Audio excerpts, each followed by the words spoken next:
Hello guys, सब बच्चे typing दे रहे हैं टाइपिंग टेस्ट। और ये बिल्कुल भी नीचे नहीं देखते, मुंह से बोल के टाइपिंग कर रहे हैं, आप देख सकते हैं।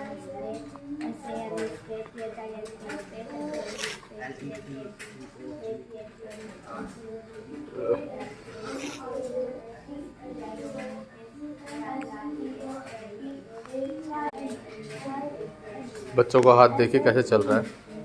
7वीं और 8वीं क्लास के बच्चे हैं सारे।